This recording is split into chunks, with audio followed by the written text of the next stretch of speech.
Hello friends, तो कैसे हैं आप लोग। तो फ्रेंड्स, जैसा कि आप लोग जान रहे हैं कि आपके टीआरई 4 का अनाउंसमेंट एक तरह से सदन में मिस्टर सुनील कुमार जी के द्वारा कर दिया गया है। और आज ऑफिशियल तरीके से न्यूज़पेपर में भी आप लोग देख सकते हो कि न्यूज़पेपर में इस बात को कहा गया है कि टीआरई 4 मई में आने वाला है। तो वही अब आप लोग पूरी तरह से श्योर हो जाओ कि आप लोगों का टीआरई 4 आने ही वाला है। और आप लोग अपनी तैयारी में भाई बहुत ही जोर और शोर के साथ लग जाइए, क्योंकि अब अगर आप लोग अपने तैयारी पे ध्यान नहीं देते हो तो फिर इसका नेगेटिव रिजल्ट आपको मिल सकता है। तो इसलिए तैयारी पे लगे रहिए। और यहाँ पर मैं ज्ञान गंगा एडू सब में जो है डिटेल डिस्कशन कराता हूँ, और जो भी संभावित प्रश्न हैं आपके बीपीएससी टीआरई 4 के लिए वो सभी मैं यहाँ पर आपके लिए लेकर आता हूँ। और देखना, आपको जो मैं क्वेश्चन करा रहा हूँ यहाँ से ही क्वेश्चन आपको देखने को मिलेंगे आपके एग्जाम में। और जो मेरा डिटेल डिस्कशन है उससे बाहर कुछ भी नहीं जाएगा। जो भी क्वेश्चन आएगा मेरे डिटेल डिस्कशन से ही आएगा, ये कंफर्म कह देता हूं कि अगर 100 क्वेश्चन मिलते हैं तो 100 में से 60 क्वेश्चन तो मेरे डिटेल डिस्कशन और मेरे सेशन से देखने को आपको ज़रूर मिल जाएगी। जैसा कि मैंने आपको प्रूफ पहले भी दिया था भाई कि जो बीपीएससी 70 का री एग्ज़ाम जो हुआ था उसमें लगभग 45 से 50 क्वेश्चन मेरे एग्जाम मेरे पढ़ाए हुए सेशन से आए थे, जबकि वहाँ मैंने बस 30 या 35 सेशन ले रखा था।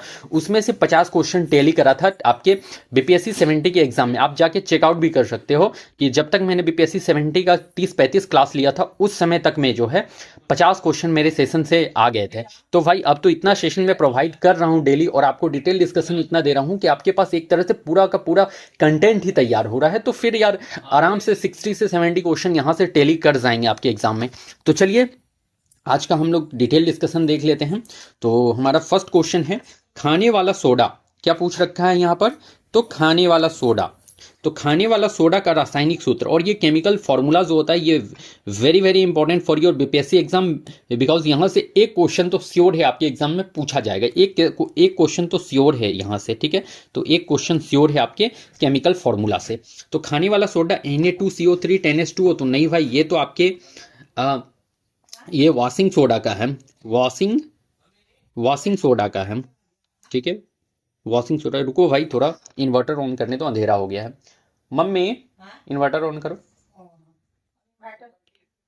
खाने वाला सोडा का पूछ रखा है आपसे ना, तो देखो NaOH होगा, तो NaOH नहीं होगा भाई, ये कॉस्टिक सोडा का है। क्या है? तो कॉस्टिक सोडा का है। कॉस्टिक सोडा का है आपका NaOH।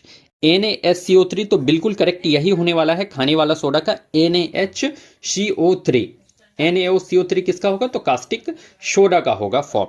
N2O क्या होगा भाई? तो ये नाइट्रस ऑक्साइड होता है। नाइट्रस ऑक्साइड N2O क्या होता है?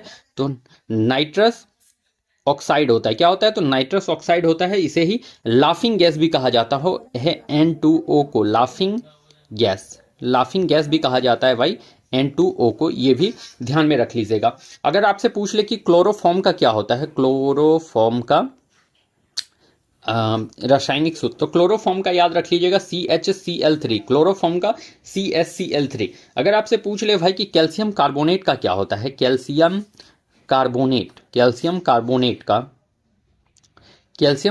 का याद रख लेना CaCO3। कैल्शियम कार्बोनेट का CaCO3। अगर आपसे पूछ ले भाई कि ब्लीचिंग पाउडर का क्या होता है, ब्लीचिंग पाउडर का केमिकल फॉर्मूला, ब्लीचिंग पाउडर याद रखना है ये सब आप लोगों को। ब्लीचिंग पाउडर का CaOCl2। कैल्शियम ऑक्सीडाइक्लोराइड क्या होगा? कैल्शियम ऑक्सीडाइक्लोराइड। ब्लीचिंग पाउडर का CaOCl2 कैल्शियम ऑक्सीडाइक्लोराइड। अगर आपसे पूछ ले भाई कि प्लास्टर ऑफ पेरिस का क्या होगा, प्लास्टर ऑफ पेरिस का जो है केमिकल फॉर्मूला क्या होगा, तो CaSO4 half H2O। CaSO4 half H2O। Calcium sulphate hemihydrate copy में जरूर लिख लीजिएगा आप लोग, ठीक है। अगर आपसे पूछ ले भाई कि सिरका जो विनेगर होता है, सिरका विनेगर जो होता है उसका क्या होगा रासायनिक सूत्र, तो CH3COOH। विनेगर या फिर एसिटिक या आपका विनेगर या सिरका CH3COOH, इसे एसिटिक एसिड कहते हो, ठीक है ना भाई, याद रख लेना है आप लोगों को। क्विक लाइम का CaO रख लेना है। और जिप्सम का क्या रख लोगे याद? जिप्सम का क्या याद रख लोगे?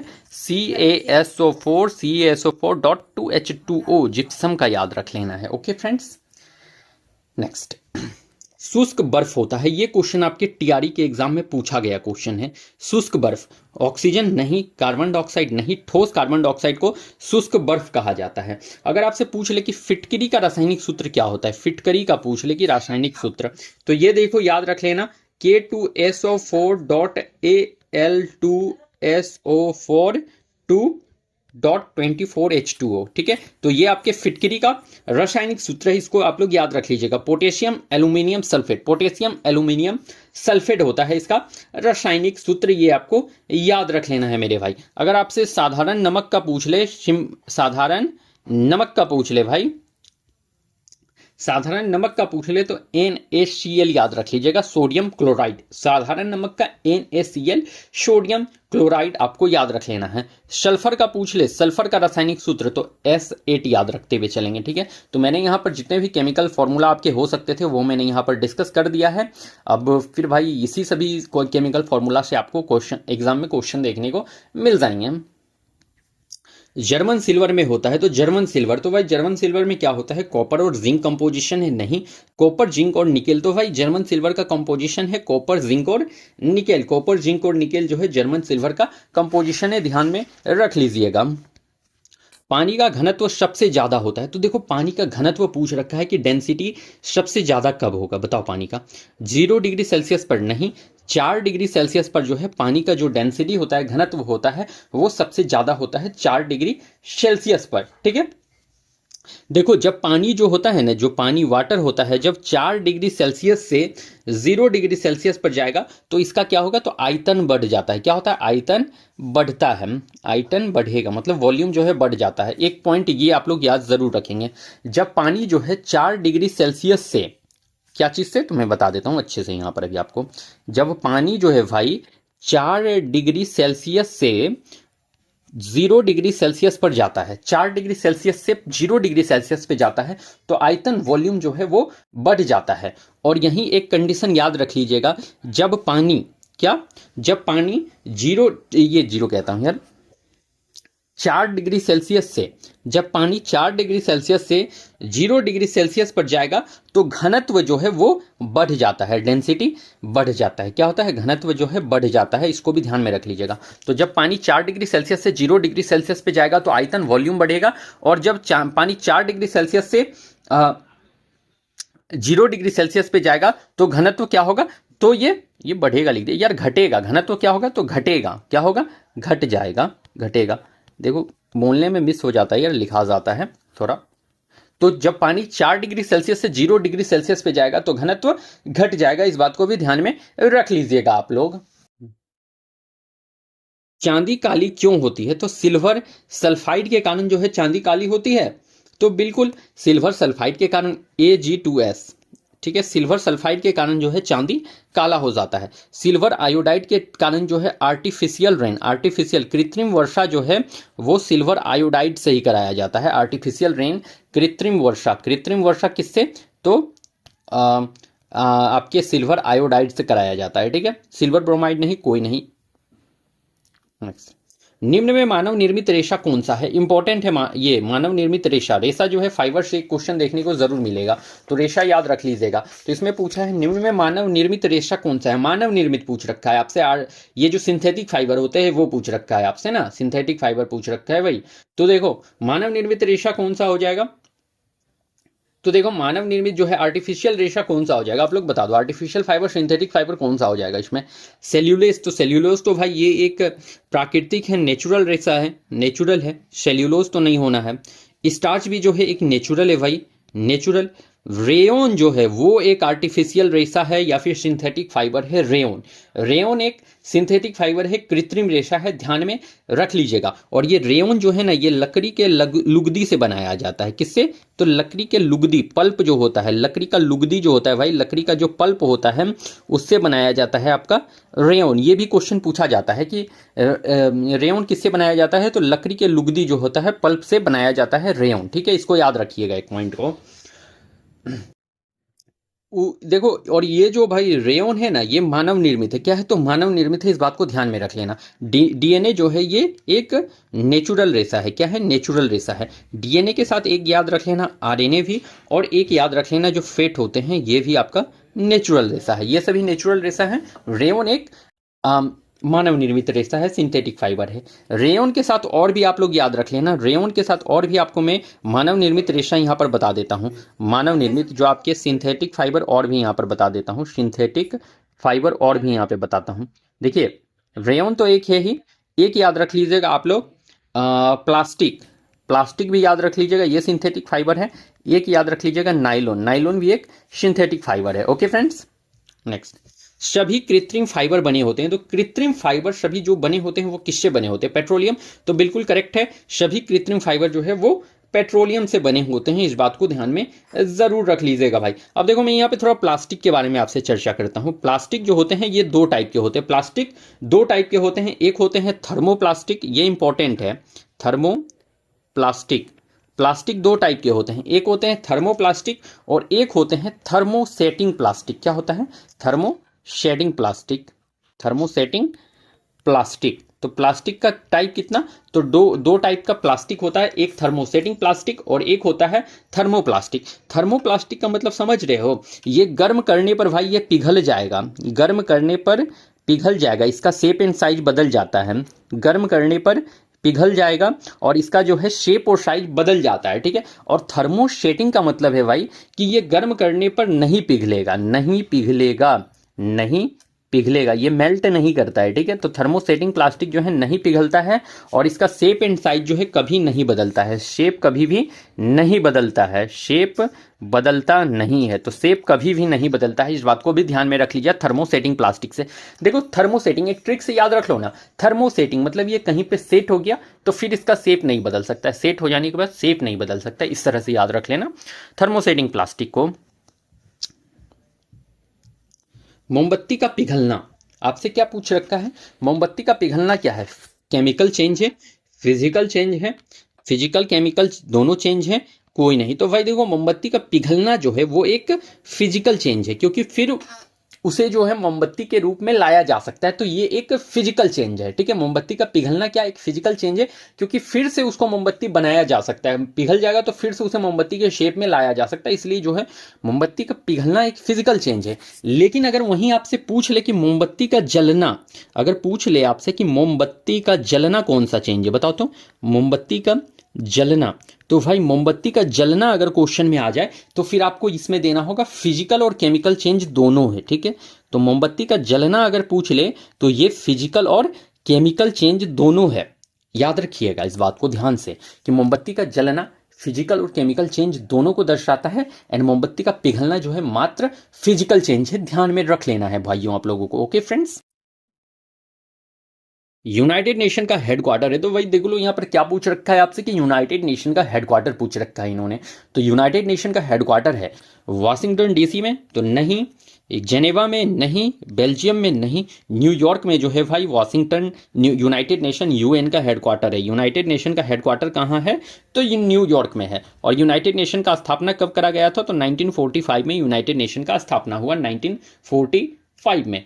ध्यान रख लीजिएगा आप लोग। अगर वाशिंगटन डीसी की बात करी जाए तो यहाँ पे वर्ल्ड बैंक का मुख्यालय है, वर्ल्ड बैंक का हेडक्वार्टर है आपके वाशिंगटन डीसी में। और इसका स्थापना कब करा गया था? तो 1945 में इसका स्थापना करा गया था। 1944 में वाशिंगटन डीसी में वर्ल्ड बैंक का स्थापना करा गया था। वर्ल्ड बैंक 1944 वाशिंगटन डीसी में इसका हेडक्वार्टर है।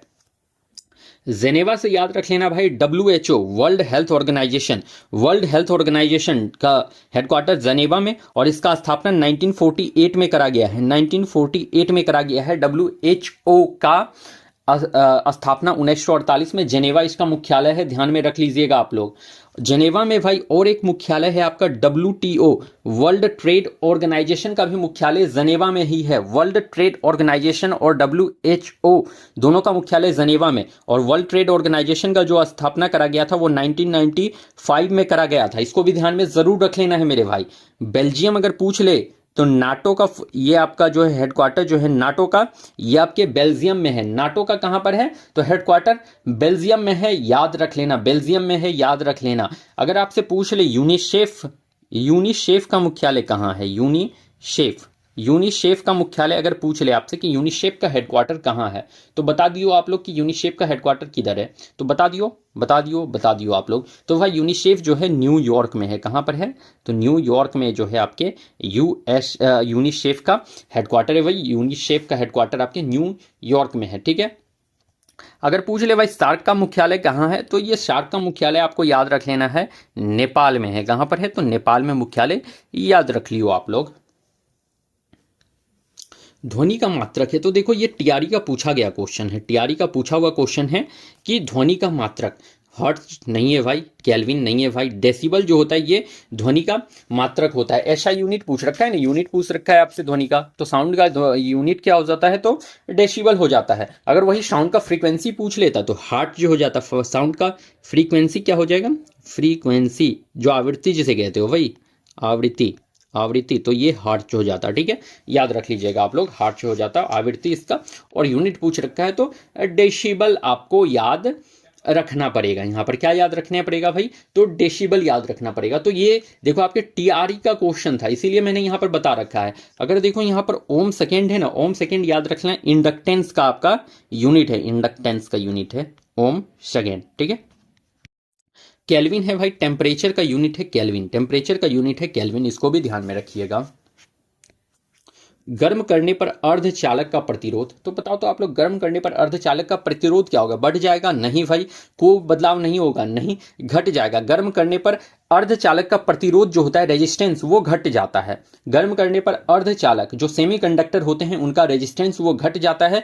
लेकिन अगर मेटल का पूछ ले कि मेटल का जो है प्रतिरोध क्या होगा, तो वो बढ़ जाता है, बढ़ता है, ठीक है। तो मेटल का अगर पूछ ले तो बढ़ता है, और अर्धचालक का अगर पूछ ले तो घटता है। ध्यान में रख लीजिएगा दो बातों को आप लोग।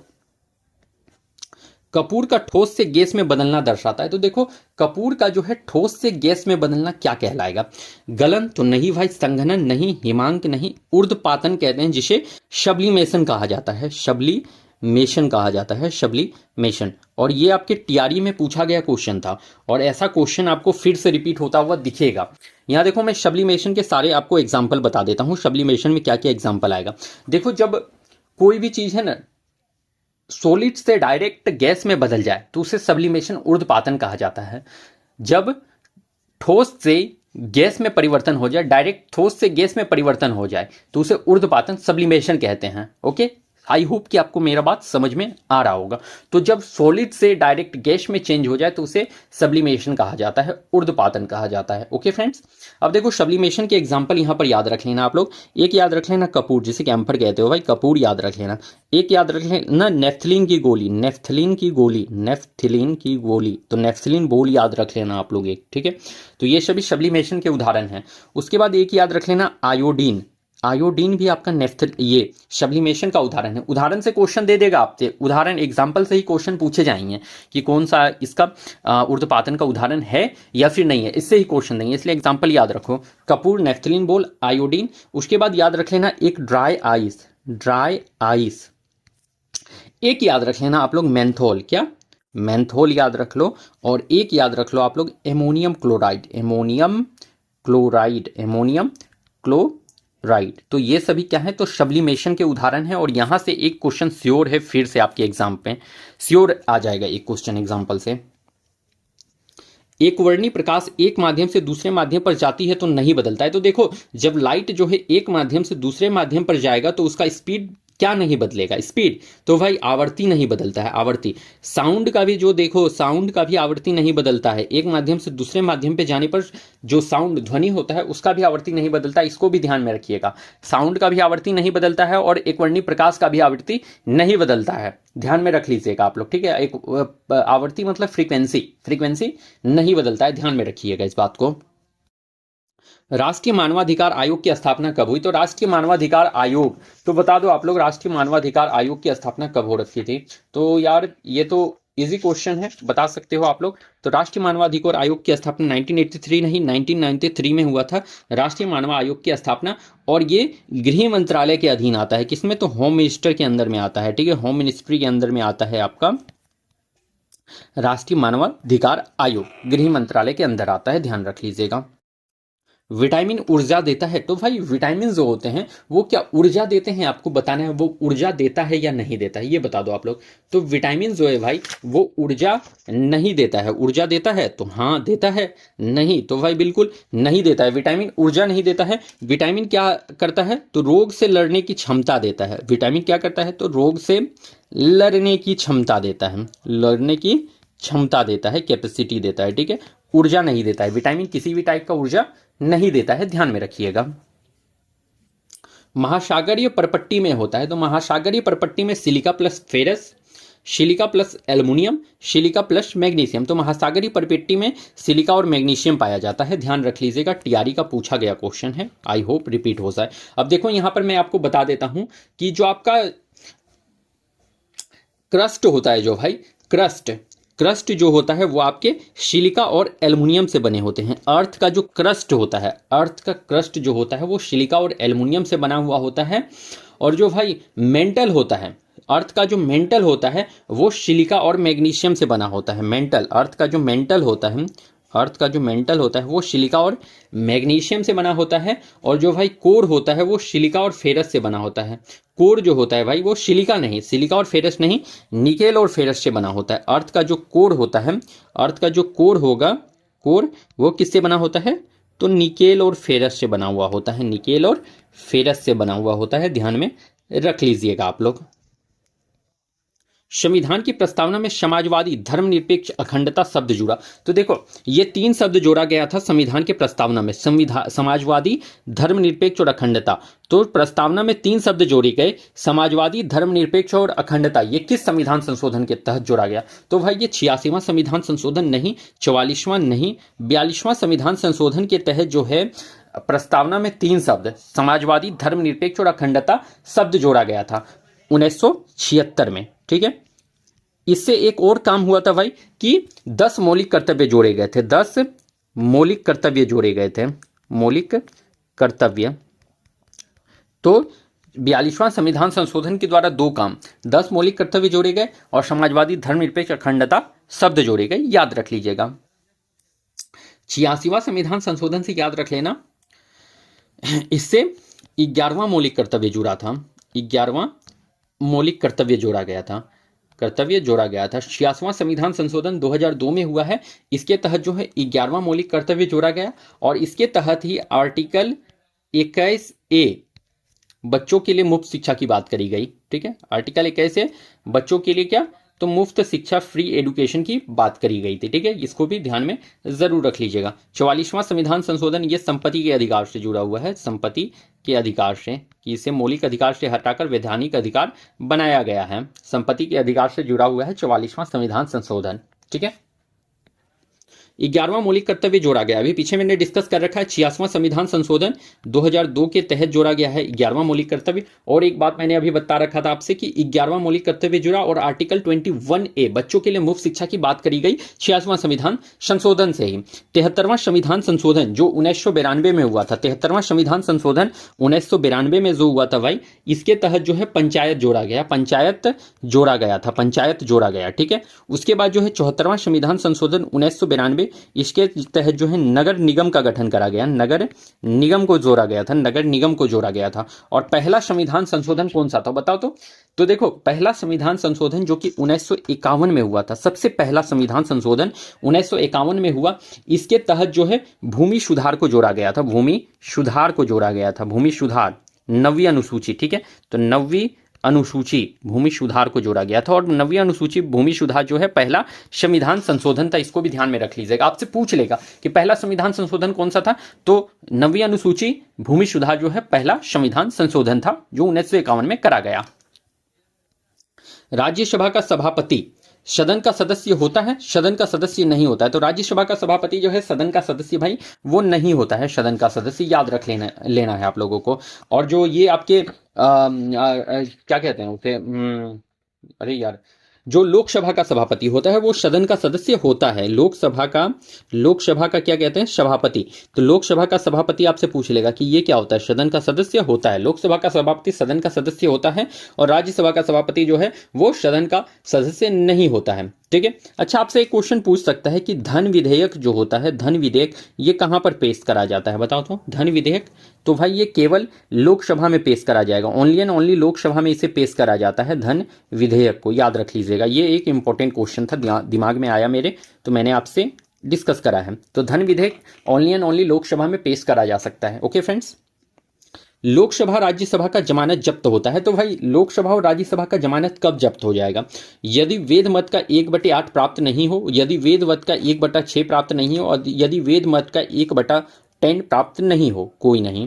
तो देखो भाई, लोकसभा और राज्यसभा का जमानत जब्त कब होगा? जब वेद मत का 1/6 वो लोग प्राप्त नहीं कर सकेंगे, तो इनका जो है जमानत जब्त माना जाएगा।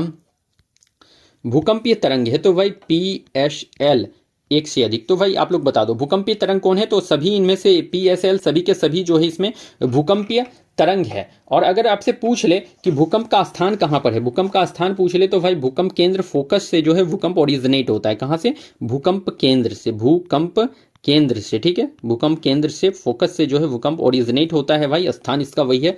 और तीनों के तीनों तरंग है। और सबसे पहले पृथ्वी पर एल वेव्स पे पहुंचती है। सबसे पहले पृथ्वी पर कौन सा वेव्स? तो सबसे पहले पृथ्वी पर एल वेव्स पहुंचती है, ठीक ना, एल वेव्स याद रख लीजिएगा। मलेरिया से कौन सा अंग प्रभावित होता है? तो मलेरिया से पूछ रखा है ना, तो मलेरिया से जो है मस्तिष्क प्रभावित होगा, यकृत प्रभावित होगा, स्प्लीन होगा, हार्ट होगा। तो देखो मलेरिया से जो प्रभावित होगा वो आपका यकृत प्रभावित होगा और स्प्लीन, तो दोनों यहाँ पर मलेरिया से प्रभावित होते हैं। मलेरिया से स्प्लीन और यकृत, लीवर दोनों प्रभावित होते हैं, ठीक ना। मलेरिया से दोनों अंग प्रभावित होते हैं, ध्यान में आप लोग रख लीजिएगा।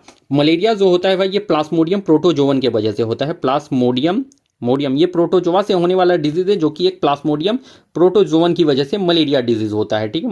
मलेरिया प्लाज्मोडियम प्रोटोजोवन की वजह से मलेरिया डिजीज देखने को मिलता है, ठीक है फ्रेंड्स। देखो हार्ट मतलब ये दिल, तो तुम्हारा दिल जो है भाई, तो दिल 1 मिनट में कितनी बार धड़कता है? तो बता दो आप लोग, किसका किसका दिल धड़कता है और किसका नहीं धड़कता है? तो भाई कभी कभी तो ऐसा होता है कि आप लोगों का प्यार के लिए भी दिल धड़कने लगता है। तो बता दो कि दिल किसका धड़कता है और कितनी बार धड़कता है आपका दिल, जो हार्ट जिसे कहते हो। तो बता दो भाई आप लोग, हार्ट, आप लोगों का हार्ट जो है कितनी बार धड़कता है? तो भाई जो आपका दिल है, दिल जो आपके अंदर है, वो धड़कता है 72 बार। कितनी बार? 72 बार। और 72 से 100 तक इसे नॉर्मल माना जाता है, कि दिल जो धड़कता है 72 से 100 बार अगर धड़क रहा है तो नॉर्मल ही इसे माना जाता है मेरे भाइयों। अनहैप्पी इंडिया पुस्तक किसने लिखा? तो बता दो आप लोग कि अनहैप्पी इंडिया किसने लिखा था। इंपॉर्टेंट है, बुक से तो इंपॉर्टेंट क्वेश्चन है। अनहैप्पी इंडिया अबुल कलाम आजाद नहीं, लाला लाजपत राय ने अनहैप्पी इंडिया पुस्तक लिखा है। लाला लाजपत राय के बारे में सुन लो कुछ बात आप लोग। ये ऑल इंडिया ट्रेड यूनियन के अध्यक्ष थे। ऑल इंडिया ट्रेड यूनियन के अध्यक्ष कौन? तो लाला लाजपत राय, ठीक है। ऑल इंडिया ट्रेड यूनियन के अध्यक्ष, ऑल इंडिया ट्रेड यूनियन के अध्यक्ष लाला लाजपत राय थे। इन्होंने जो है बुक अनहैप्पी इंडिया लिखा था भाई। इनका एक बात याद रख लेना, इसको जो है 1928 के लाहौर में जो है साइमन कमीशन का विरोध करते हुए इनके सर पर लाठी लगी थी और इनका डेथ हो गया था। 1928 में लाहौर में साइमन का विरोध करते हुए, साइमन कमीशन का विरोध करते हुए लाठी लगी सर पर और इनका डेथ हो गया था। उसी टाइम इन्होंने एक स्टेटमेंट दिया था कि मेरे सर पर लाठी का एक एक प्रहार जो है अंग्रेजों के ताबूत पर कील साबित हो गए, ठीक है। लाला लाजपत राय ने 1905 में पंजाब में जो है भाई स्वदेशी आंदोलन का नेतृत्व करा। क्या करा? तो स्वदेशी आंदोलन का नेतृत्व करा। 1905 में पंजाब में स्वदेशी आंदोलन का नेतृत्व करा था लाला लाजपत राय ने, याद रख लीजिएगा। भगत सिंह से याद रख लीजिएगा, नौजवान सभा 1928, ठीक है। कांग्रेस अधिवेशन के सबसे कम उम्र, क्या पूछ रखा है? कांग्रेस अधिवेशन का सबसे कम उम्र और सबसे लंबे समय तक, तो सबसे लंबे समय तक और सबसे कम उम्र तक के अध्यक्ष कौन थे? बताओ आपसे। महात्मा गांधी? तो महात्मा गांधी तो नहीं भाई, ये तो बेलग्राम कर्नाटक के एकमात्र अध्यक्षता करे हैं, ठीक है। तो बेलग्राम जो कर्नाटक में पड़ता है, एकमात्र कांग्रेस अधिवेशन का अध्यक्षता करे हैं 1924 में। बेलग्राम अधिवेशन का एकमात्र अधिवेशन का अध्यक्षता करे थे, ठीक ना। एक क्वेश्चन ये पूछा जाता है कि महात्मा गांधी ने पहली बार किस अधिवेशन में भाग लिया? तो 1901 के कलकत्ता अधिवेशन में इन्होंने पहली बार भाग लिया था। कोलकाता अधिवेशन में गांधी जी क्या किए थे? पहली बार भाग लिए थे। दो तरह से क्वेश्चन पूछा जाता है, पहली बार भाग लिए थे, दोनों क्वेश्चन को याद रख लीजिएगा, भाग लिए। एक तो क्वेश्चन पूछ लेगा आपसे कि महात्मा गांधी पहली बार किस अधिवेशन में भाग लिए? तो 1901 के कलकत्ता अधिवेशन में महात्मा गांधी पहली बार भाग लिए थे। एक तो क्वेश्चन ये बन सकता है। दूसरा क्वेश्चन ये बन सकता है कि महात्मा गांधी ने पहली बार किस अधिवेशन की अध्यक्षता की? तो बेलग्राम अधिवेशन 1924 का अध्यक्षता महात्मा गांधी ने एकमात्र अधिवेशन की अध्यक्षता की थी। तो दो टाइप से क्वेश्चन बन सकता है, तो दोनों टाइप मैंने आपको यहां पर बता दिया है। डब्ल्यू सी बनर्जी जो थे भाई, डब्ल्यू सी बनर्जी कांग्रेस का पहला अधिवेशन का अध्यक्षता करे थे? 1885 का फर्स्ट अधिवेशन का अध्यक्षता WC वेमोचंद्र अधिवेशन ने अध्यक्षता करा था। ठीक है, अधिवेशन WC बनर्जी ने। अब्दुल कलाम आजाद जो हो जाते हैं ये सबसे कम उम्र और सबसे लंबे समय तक कांग्रेस के अध्यक्ष रहे थे। कितने साल? 6 साल तक रहे थे। ठीक है, और 35 वर्ष की आयु में इन्होंने अध्यक्ष का पद संभाला था। ठीक है फ्रेंड, सरोजनी नायडू जो है भारतीय राष्ट्र कांग्रेस की पहली भारतीय महिला अध्यक्ष थी। पहली भारतीय महिला अध्यक्ष थी इन्होंने, ये थी। ठीक है, महिला अध्यक्ष, पहली भारतीय महिला अध्यक्ष कांग्रेस की। और अगर पहली महिला अध्यक्ष पूछ लेता खाली, तो पहली महिला अध्यक्ष एनी बेसेंट, भारतीय शब्द जुड़ गया है, इसीलिए सरोजनी नायडू, ध्यान में रखिएगा। सबसे अधिक जनघनत्व किस राज्य का है? तो जनघनत्व सबसे ज्यादा महाराष्ट्र का नहीं, केरल का नहीं, बिहार का जनघनत्व जो है भाई वो सबसे ज्यादा है। टॉप पे बिहार आता है जनघनत्व के मामले पर, टॉप पे बिहार है। अगर बिहार का क्षेत्रफल का बात करा जाए तो 94,163 किलोमीटर स्क्वायर है आपका यहाँ का आपका एरिया। अगर इसमें क्षेत्रफल एरिया में बात करी जाए तो 12th रैंक पर है बिहार। और अगर पॉपुलेशन में बात की जाए तो 3rd रैंक पर है बिहार पॉपुलेशन में 3rd रैंक पर, एरिया में 12th रैंक पर है। और जनघनत्व में भाई पॉपुलेशन डेंसिटी में फर्स्ट नंबर में है 1106 व्यक्ति के साथ। ठीक है, 1106 व्यक्ति के साथ फर्स्ट नंबर पे है। ठीक है, इस बात को आप लोग याद रख लीजिएगा। अभी रिसेंट में 2024 में जो है भाई 2024 में कर्पूरी ठाकुर जो कि बिहार से बिलोंग करते थे, कर्पूरी ठाकुर को क्या दिया गया था? तो भारत रत्न से सम्मानित करा गया था। 2024 में भारत रत्न से सम्मानित करा गया था, भारत रत्न से सम्मानित करा गया था, याद रख लीजिएगा।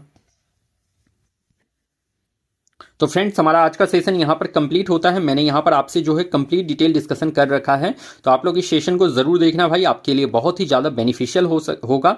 और जितने भी अलग अलग टाइप के एग्जाम हुए हैं उन सभी से क्वेश्चन मैंने उठाया है आपके लिए, और वहाँ से क्वेश्चन करा रहा हूँ जो कि आपके TRE 4 के लिए बहुत ज़्यादा बेनिफिशियल होगा। तो चलिए फिर मैं मिलता हूँ कल किसी नेक्स्ट सेशन में, तब तक के लिए आप लोगों को thank you and best of luck.